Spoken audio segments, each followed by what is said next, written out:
Olá, seja bem-vindo ao nosso canal. Você vai ouvir uma mensagem bíblica ministrada nos cultos presenciais da Paz Church Palmas. Essa mensagem vai abençoar o seu coração, por isso queremos pedir que você compartilhe o link dessa palavra com seus amigos. Abra o seu coração. Muito boa noite a todos, graça e paz do Senhor para o seu coração. Eu quero ler só um versículo que está em 2 Reis, no capítulo 6, o versículo 6. 2 Reis 6 diz assim: Eliseu cortou um pau e lançou-o ali e fez flutuar o ferro. Aleluia. Eliseu cortou um pau e lançou-o ali e fez flutuar o ferro. Curva a sua cabeça, quero orar por você. Espírito Santo querido, obrigado, Senhor, por tudo até aqui, por esse louvor maravilhoso, esse tempo que nós louvamos e adoramos o Teu nome. Obrigado, Senhor, por esse momento que nós podemos sentar à mesa com o Senhor, apesar de nós, apesar, Senhor, de tantas falhas. Obrigado pela Tua graça que nos alcançou. Obrigado, Senhor, porque nós podemos nos aproximar pelo novo e vivo caminho, pelo sangue de Jesus e sentarmos contigo à mesa. Ó Deus, e agora nós te pedimos, Senhor, em nome de Jesus, sabedoria, revelação, que nós possamos não apenas entender a Tua palavra, mas sobretudo colocá-la em prática na nossa vida. Senhor, em nome de Jesus, revela esse princípio hoje à noite. Revela esse princípio, tira o véu de cima dele, para que nós possamos ver essas verdades com os teus olhos. Em nome de Jesus, amém e amém. Se você quer na sua oração, aplaude Jesus bem forte. Muito bem, então essa história é um dos grandes milagres do profeta Eliseu. A Bíblia diz então que os discípulos do profeta Eliseu procuraram Eliseu e falaram assim: olha, o lugar onde a gente reúne para aprender, para morar também, está ficando pequeno para nós, crescemos muito. Vamos ampliar esse lugar, vamos buscar madeira para a gente, então, ampliar o lugar. E aí eles foram cortar madeira, a Bíblia fala, no Jordão, e quando um dos discípulos, estava ali cortando a madeira, soltou ali o ferro do machado e caiu na água. Ele ficou desesperado e o profeta Eliseu, então, vai até ali, coloca um pedaço de madeira sobre a água e o ferro flutua. Amém, queridos? É um grande milagre isso. Agora, o que isso tem a ver com a gente? Você falou tanto no meu coração essa semana sobre essa perda do machado, né? Porque o que representa essa perda do machado? O que representa o machado aqui? Porque, veja bem, nós estamos aqui nos dias, a gente está lendo aqui essa história, se você ler em casa a história, você vai ver que era um tempo de tanta miséria em Israel, era um tempo de tanta pobreza, que chegou ao ponto, irmãos, de uma mãe comer o próprio filho, está na sua Bíblia. Quer dizer, era essa escassez abundante que eles estavam vivendo aqui. Então, o ferro já não era uma coisa comum. E naqueles dias, então, irmãos, era muito caro, era um artigo de luxo. Tanto é que nem era desse homem, era emprestado a ferramenta.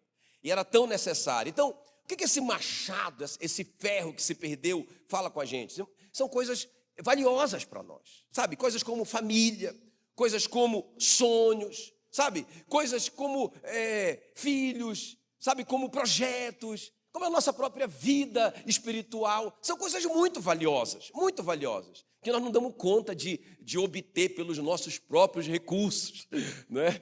Então, isso que fala sobre o machado, e esse homem perde esse machado. Irmãos, e aí eu vejo que muitos se perdem no caminho. Muitos perdem essas coisas que são tão valiosas para nós. E a gente perde o propósito da vida. Sabe, a gente não sabe o que a gente está fazendo aqui. A vida fica sem graça, a gente vai vivendo um dia após o outro. Não tem aquela paixão de viver por a gente estar cumprindo aquele propósito que Deus colocou na nossa vida. Entende? Então, a pessoa se perdeu pelo caminho.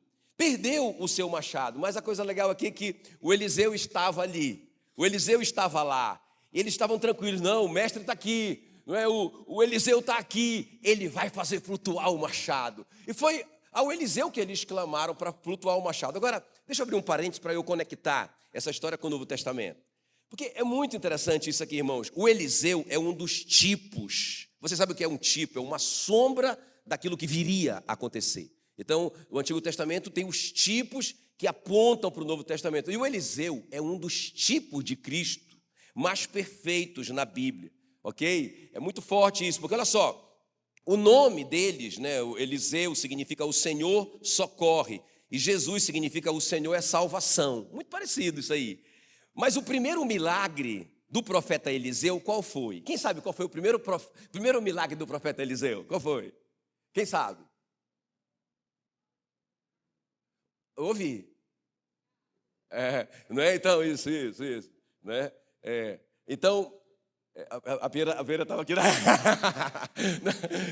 Mas o primeiro milagre do profeta Eliseu foi que a água era uma água que matava, estava matando as pessoas, tinha alguma coisa errada com aquela água. E também as colheitas não estavam acontecendo, a água tinha algum problema. O Eliseu, então, pega um prato com sal, claro, irmão, foi um milagre, e ele joga ali naquela fonte e a água é purificada. Então, o primeiro milagre do profeta Eliseu está relacionado com água, com transformação da água. Qual foi o primeiro milagre de Jesus? Transformar água em vinho.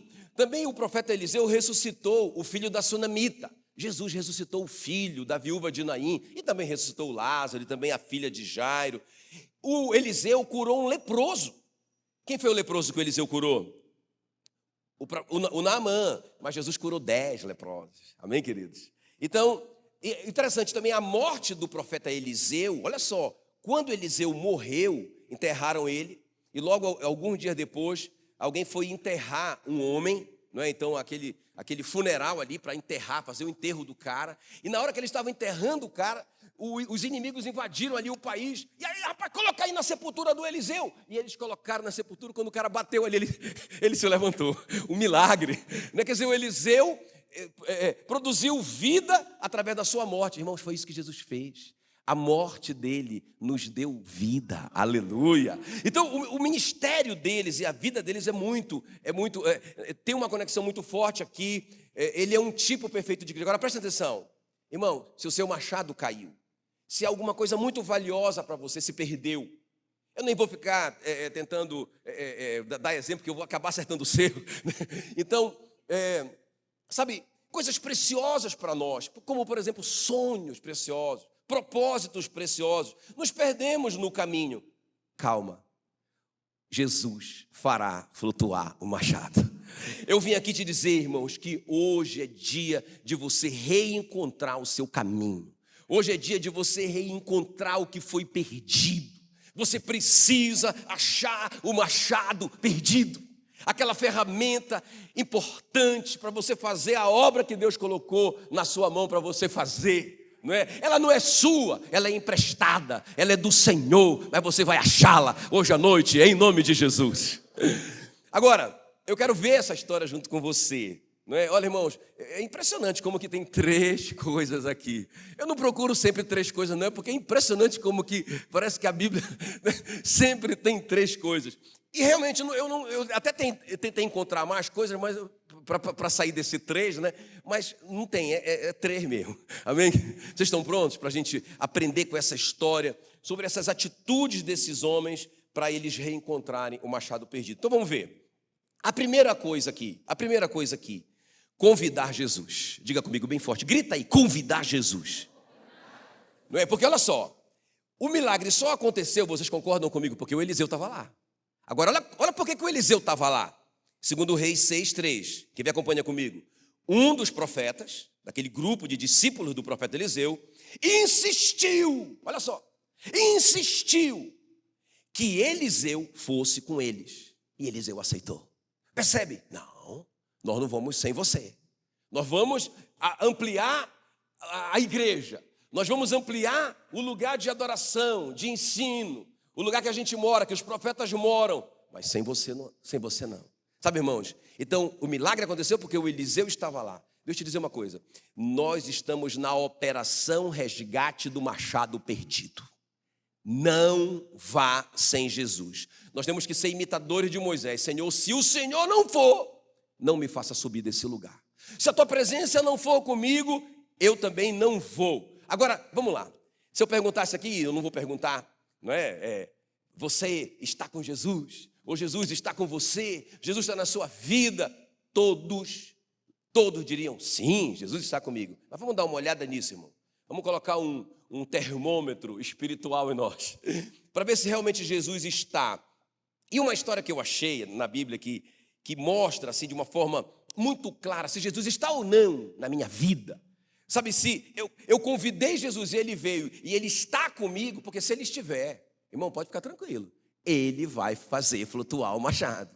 Ele vai mostrar aonde está o machado e você vai se reencontrar na vida. Pode ouvir, eu posso ouvir um glória a Deus bem forte. Porque isso é tudo, irmão. Isso é chave. Se você se reencontrar, se você se descobrir, não é? Descobrir o seu propósito ou redescobrir o propósito perdido, acabou, não é?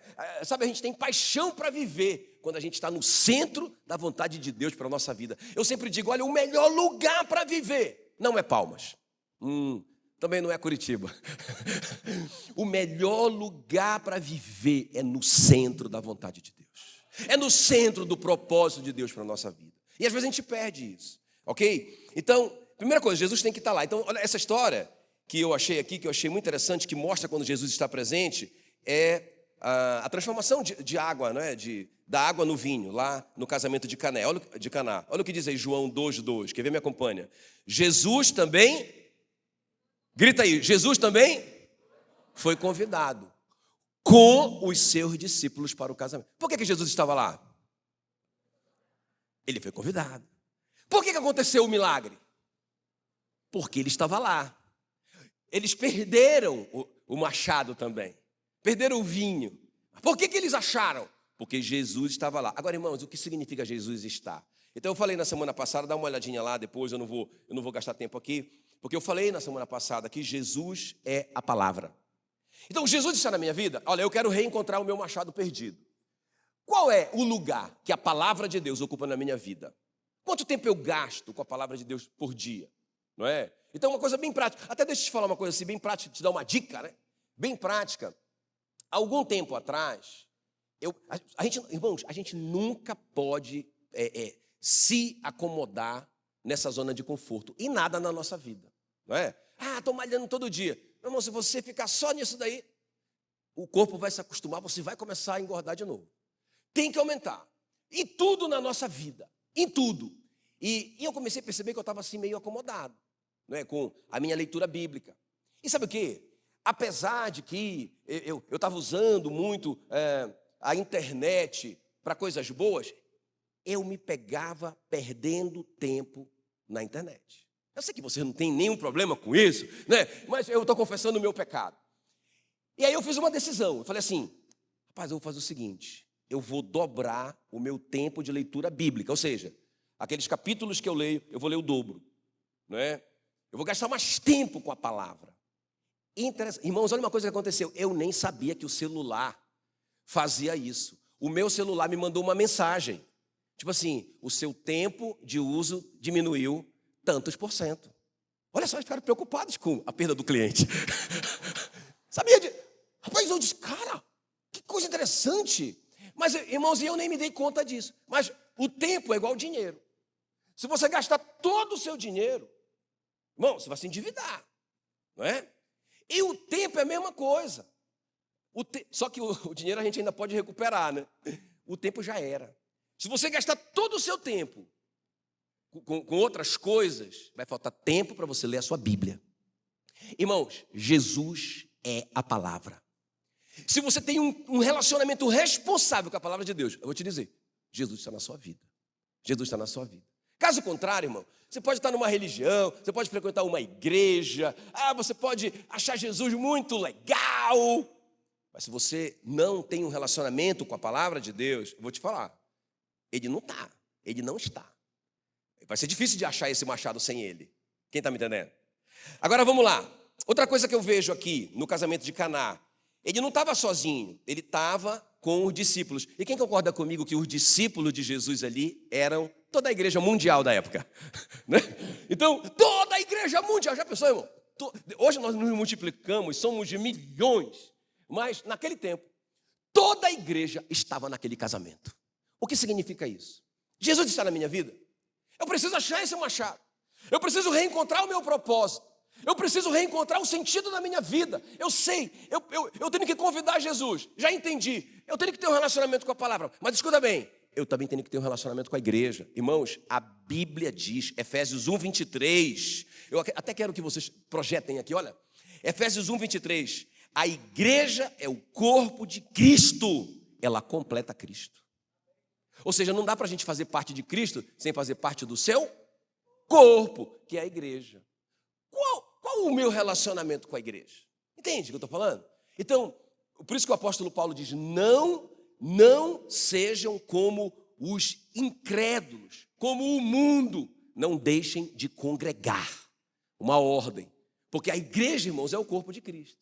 Então, quando eu estou ali me envolvido com a igreja, eu estou envolvido com Jesus, com o seu corpo, com a sua noiva. Quem está me entendendo? E o que é se envolver? Não é você ficar uma semana em cada igreja, irmão. Não é? Não é isso. Eu estou falando para você, fica aqui na Paz Church. Não, irmão. Se você ficar, maravilha, eu vou ficar feliz. Mas se você não se identificar com a gente, tenha uma igreja, congregue, tenha uma aliança com a igreja local. Quem está me entendendo? Você tenha aquele compromisso com a sua igreja local. Então, a outra coisa, Jesus está presente? Então, como é que eu sei? Relacionamento com a palavra. Segundo lugar, meu relacionamento com a igreja. Outra coisa importante. Jesus está presente? Irmãos, eu tenho relacionamento pessoal com alguém que me ajuda espiritualmente. Quem está comigo aqui, ó? O mundo corporativo chama isso de mentoria. Não é? Mentoria, legal. Eles descobriram uma coisa legal. Que esse cara aqui que tem experiência, que sabe fazer o negócio, pode passar pessoalmente para esse aqui as suas experiências. E funciona. Mas Jesus que inventou isso, através do discipulado pessoal. Olha, interessante. Faltou o vinho, aquilo era uma vergonha naquela cultura, e eles procuraram uma pessoa da igreja, em quem eles confiavam. Era a Maria. E eles disseram, acabou o vinho. Sabe, eles se abriram um problema, abriram uma vergonha. Tiraram a roupa, estamos sem vinho, vamos passar a maior vergonha da nossa vida. Aí a Maria levou a informação para quem podia fazer flutuar o machado. Quem está me entendendo? Sabe, isso é como se fosse oração, é como se fosse intercessão. Você tem que ter alguém. Jesus está na sua vida, você não vai ter o orgulho sabe, aquele orgulho de se abrir. Você não vai estar preocupado com a sua reputação. Sabe, a sua reputação não está no altar. Porque você quer crescer em Deus. E a Meila, minha esposa, fala assim que mau hálito é uma coisa que só o outro percebe. Não é verdade? Sabe, então, alguma coisa na minha vida que está errado, eu tenho que ter alguém que eu dê liberdade para me corrigir. Porque senão eu nunca cresço. Quem está me entendendo? O pastor Willy fez uma coisa alguns anos atrás. Ele nomeou 9 pessoas para falarem 9 defeitos dele. Coitado. Eu disse, William, eu não tenho essa coragem. Apanhou muito o bichinho, não é? Mas, olha só que coragem. Os 9 falaram um ponto em comum. Aí ele perguntou assim, o senhor acha isso, pastor? Eu disse, eu acho que o mundo acha. Mas aí ele entrou em crise. É uma das coisas que eu admiro demais o William, não é? Ele entrou em crise, sofreu com aquela informação, não é? No começo foi difícil para ele receber, mas depois, irmãos, é impressionante como nesse ponto foi um dos pontos que mais ele cresceu. Quem está me entendendo? Então nós precisamos de alguém para falar. Agora deixa eu falar uma coisa. Jesus está na sua vida? Relacionamento com a palavra. Jesus está na sua vida? Relacionamento com a igreja. Jesus está na sua vida? Você tem alguém para conversar com você, para você se abrir. Não é? A gente chama aqui na igreja de discipulado. Agora, Jesus está na sua vida? Você vai obedecê-lo radicalmente, presta atenção. Porque Jesus mandou eles colocarem água nas talhas que estavam vazias. Eles queriam vinho. Jesus mandou eles colocarem água. E eles encheram as talhas de água até transbordar. Depois eles mandaram levar aquela água para o mestre Sala provar. Como provar a água? Irmão, só ordem absurda. Mas foi naquele momento da obediência radical que eles acharam o machado perdido. Quem está me entendendo? Amém, queridos? Então, qual que é a primeira coisa, pastor? Eu quero achar o meu machado perdido. O que é que eu tenho que fazer? Convidar Jesus. Jesus está na sua vida? A palavra está na sua vida? A igreja está na sua vida? O discipulado está na sua vida? A obediência radical está na sua vida? Você tem Jesus. Ele vai fazer flutuar o machado. Dá um glória a Deus bem forte aí. Tá bom. A segunda coisa aqui para a gente avançar. Irmãos, aprendendo com esses homens que acharam o machado perdido, invoque o nome de Jesus. Olha só, irmãos, muito forte isso. Diga comigo, invocar o nome de Jesus. Diga bem forte comigo, convidar Jesus. Diga palavra, igreja, discipulado, obediência radical. Agora diga, invocar o nome de Jesus. É a segunda coisa. Olha o que diz aí, 2 Reis 6:5. Um deles estava cortando uma árvore quando de repente o ferro do seu machado escapou do cabo e caiu na água. E aí ele fala assim, olha, o que eu vou fazer, Senhor? Esse Senhor aqui é para o Eliseu. O que eu vou fazer, Senhor? Gritou ele para Eliseu. O machado era emprestado. Ah, irmãos, o seu machado caiu. Você precisa aprender a entender, a clamar pelo nome de Jesus. Esse nome é muito poderoso, irmão. Eu não sei se você já... Olha, eu até quero deixar um dever de casa para você. Procure na sua chave bíblica lá. Assim, ó. Aí você coloca lá, nome de Jesus. Eu quero te fazer esse desafio de você ler em volta da história que está essa frase. Os milagres que acontecem através desse nome. Irmão, quando a gente invoca esse nome, quando a gente libera esse nome. Olha, para a nossa salvação a gente precisa disso. Romanos 10:13 diz, todo aquele que invocar o nome do Senhor será salvo. Olha só, e a igreja primitiva entendeu isso de uma forma muito poderosa. Vocês lembram, só uma história para ilustrar. Vocês lembram quando Pedro chegou no templo, não é, na porta chamada Formosa, e ele encontrou ali um paralítico que mendigava ali. E aquele paralítico pediu dinheiro para o Pedro. Qual foi a resposta do Pedro para ele? Eu não possuo nem prata nem ouro, mas o que eu tenho eu te dou. Em nome de Jesus, anda. Aleluia. O que ele tinha? O nome de Jesus. Ele entendeu. O que ele tinha? A procuração. O que é, pastor, usar o nome de Jesus? É eu crer na procuração que eu recebi. Não é? Eu creio na procuração que eu recebi. Irmão, nós recebemos uma procuração de Jesus, de plenos poderes. Meu Deus, não sei se isso. Por isso que a Bíblia te chama de embaixador em nome de Cristo aqui. Meu Deus, isso é assustador. Como assim? Então, quando eu falo em nome de Jesus, é como se o próprio Jesus estivesse ali dando aquela ordem. Eu não sei se vocês estão entendendo, né? O apóstolo Pedro chega a dizer assim, olha, em Atos 3:16, pela fé em o nome de Jesus, é que esse mesmo nome fortaleceu a este homem. Porque os caras ficaram lá, como é que você fez isso? Como é que foi isso? Aí ele diz, foi pela fé no nome de... Fui eu não, rapaz. Não fui eu, não tem poder nenhum em mim, não é? E ele diz, foi pela fé no nome de Jesus, que esse mesmo nome fortaleceu a este homem. Meu irmão, você tem uma procuração de plenos poderes, clame por esse nome para você achar o seu machado. Agora escuta bem, escuta o que eu vou te falar. A Bíblia fala assim que quando Jesus foi ressuscitar o Lázaro, eu acho muito interessante o que ele vai dizer ali, na frente da sepultura do Lázaro. Olha só o que ele vai dizer antes do Lázaro ressuscitar. Presta atenção. Ele vai dizer assim, João 11:41, Pai, ele está agradecendo. Pai, o Lázaro está lá, sepultado há 4 dias. E aí ele fala assim, Pai, graças te dou, porque me ouviste, passado. Aliás, eu sabia que sempre me ouves. Quem está me entendendo que quando você ora em nome de Jesus, é como se Jesus estivesse orando? Quem está me entendendo que o Pai sempre ouve Jesus? Quem está me entendendo que quando você ora em nome de Jesus, o Pai sempre te ouve? Só que você tem que crer nisso.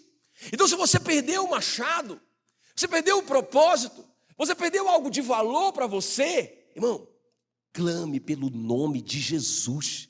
O apóstolo Paulo estava pregando e tinha uma menina ali incomodando, fazendo umas profecias, distraindo todo mundo. Ele olha para ela e diz, em nome de Jesus, sai dela. Espírito de adivinhação, sai dessa menina, na hora. É impressionante como o livro de Atos está cheio disso, irmão. Como que a igreja usa, e nós paramos de usar isso. Sabe o que a gente fala às vezes? Quando alguma coisa está errada, quando a gente perde o machado, quando dá errado, quando falta vinho. Sabe o que a gente faz? Murmura. Sabe o que a gente faz? Coloca a culpa nos outros. Sabe o que a gente faz? Reclama. Sabe o que a gente faz? Fala coisas que não deveria falar. Não vocês, eu sei, não vocês. Mas, irmãos, o que nós deveríamos falar? Em nome de Jesus. Em nome de Jesus. E nós deveríamos clamar pelo nome de Jesus naquela situação. Aleluia. E eles clamaram pelo nome do Eliseu, mas nós temos alguém muito maior do que o Eliseu. O Eliseu curou um leproso, Jesus curou 10, mais de 10 na verdade, não é? O Eliseu ressuscitou um morto, Jesus ressuscitou 3, não é? Quando ele morreu, ele ressuscitou um. Quando Jesus morreu, ele ressuscitou o mundo, não é? Deu vida para todo mundo. Então, irmãos, o nosso Eliseu está presente. Nós devemos clamar pelo nome dele. Em nome de Jesus, em nome de Jesus, em nome de Jesus, em nome de Jesus. Aleluia. Aplauda a Jesus. Tá bom, vamos terminar. Me ajuda aí, pastor, está falando comigo. Eu perdi o meu machado, perdi minha ferramenta, perdi meu sonho, perdi minha família, perdi meu propósito, quero encontrá-lo. Qual que é a primeira coisa que eu tenho que fazer? Convida Jesus, convida a palavra para ela ocupar tempo na sua vida. Acorda mais cedo antes de ir para o trabalho. Separa um tempo de qualidade com a Bíblia. Estude a sua Bíblia, irmão. Pelo amor de Deus, estude a sua Bíblia, não é? Congregue, tenha compromisso com a sua igreja local. Tenha alguém que fala na sua vida. Eleja alguém para falar na sua vida. Alguém de confiança, é claro. Ok? Obedeça os princípios da palavra, relacionados a essa área onde você perdeu o machado. O que é que a palavra diz a respeito dessa área onde você fracassou?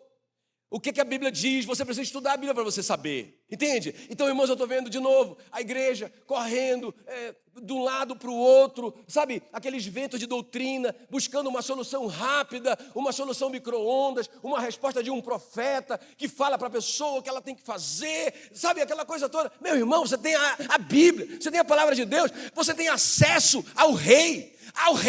Você tem acesso ao Deus do universo, pelo novo e vivo caminho. Você não precisa de um homem para fazer isso para você. Você tem o acesso. Tem alguém me entendendo aqui ou não? Vamos terminar. Então, a última coisa que eu vejo aqui nessa história, além de convidar Jesus, além de invocar esse nome poderoso, a terceira coisa, lembre-se de onde o machado caiu. Repita comigo bem, grita bem forte aí. Lembrar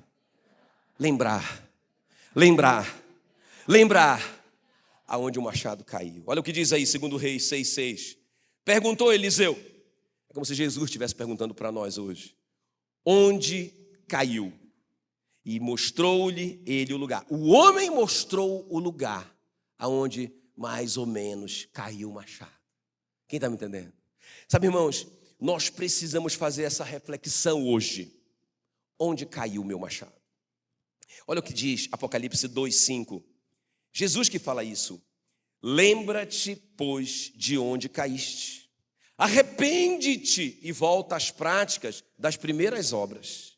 Senão, venho contra ti e moverei do seu lugar o teu candeeiro, caso não te arrependa. Sabe, irmão, lembrar da prática das primeiras obras. Vocês acreditam? Um dia, a gente estava conversando, eu e a Meila, conversando com um casal, há muitos anos atrás, logo quando a gente chegou aqui, e o cara falou assim para mim, falou assim, não, pastor, eu já trabalhei muito para Jesus. Na minha adolescência, trabalhei muito, não é? Na minha juventude, eu servi muito a Jesus, não é?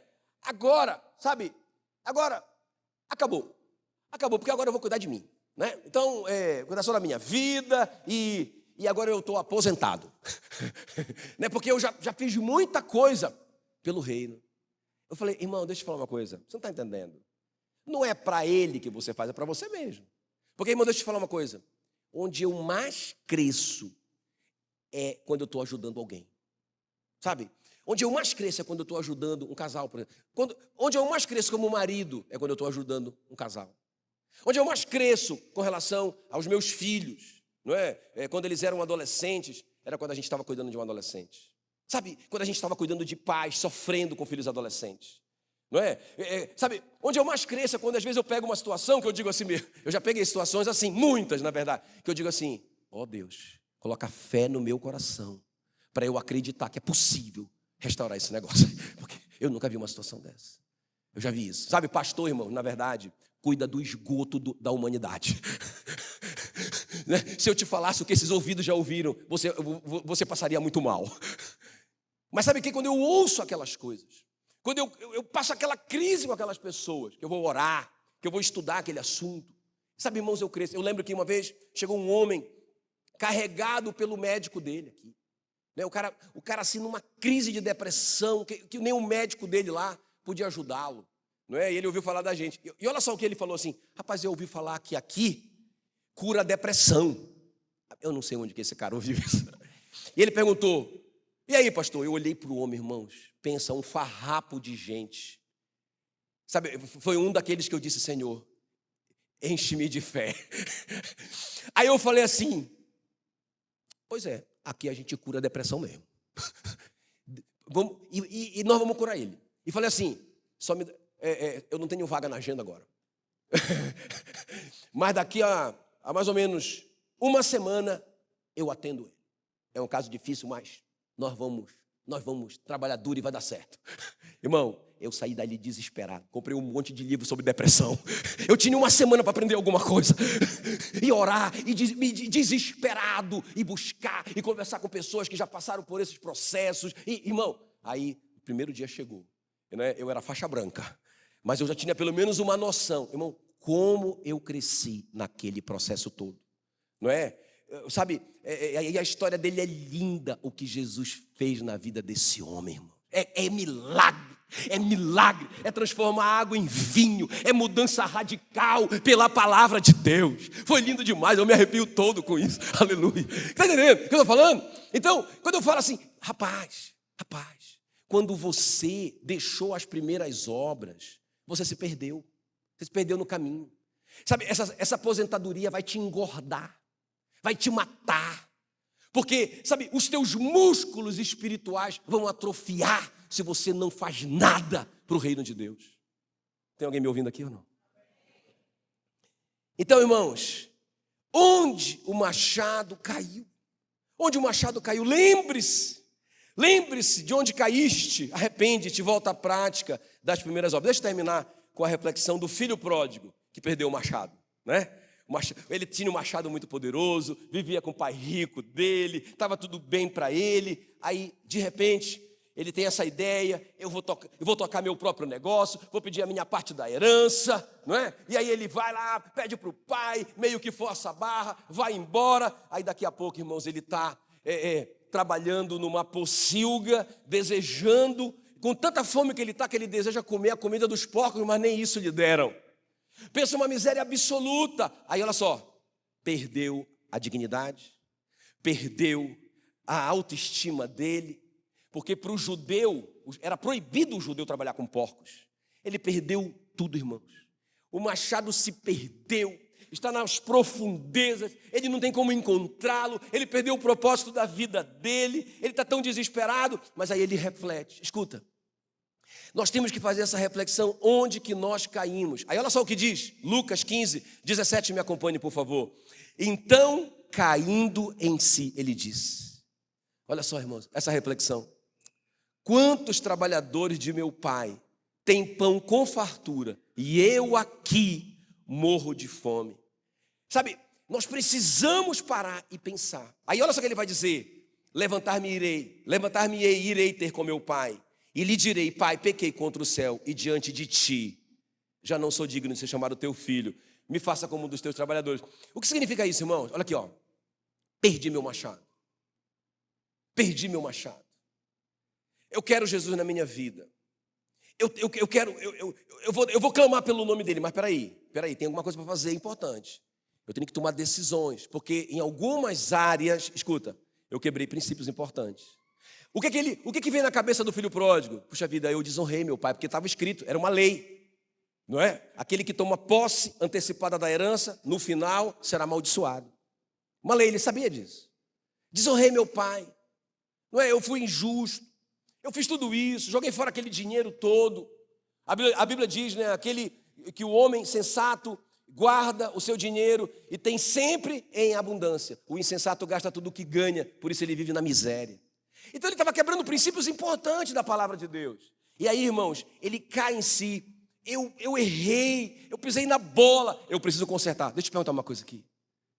Tem alguma área que precisa de conserto na sua vida? Você perdeu o seu machado. tem que consertar, irmão. Tem que voltar lá. Talvez você tenha que pedir perdão para alguém. Talvez você tenha que confessar algo. Eu tenho até medo de ficar falando essas coisas, porque eu converso com vocês o tempo todo. Então eu falo com muito cuidado.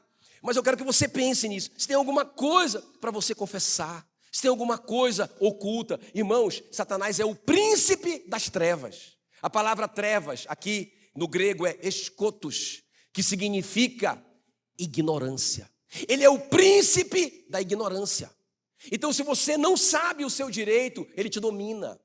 Quando você descobre a luz, a palavra sofos, que é luz, é sabedoria de Deus, que ilumina as trevas, que bota o morcegão, diabo, para correr, porque ele não suporta a luz de Deus. É a sabedoria, irmão, é a sabedoria. Quem está me entendendo? É a sabedoria de Deus.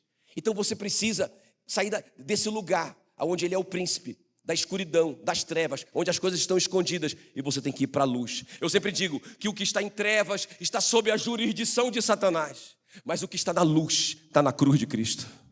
Está na cruz de Cristo. Então tem coisa para a gente consertar, tem coisa para a gente confessar, tem coisa para a gente se arrepender, para a gente admitir que está errado. Quem está me entendendo? Na busca pelo nosso machado. Amém?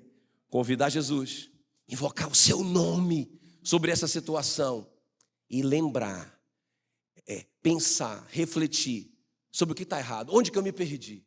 Onde que eu parei? Onde que eu larguei o meu machado? Amém, queridos?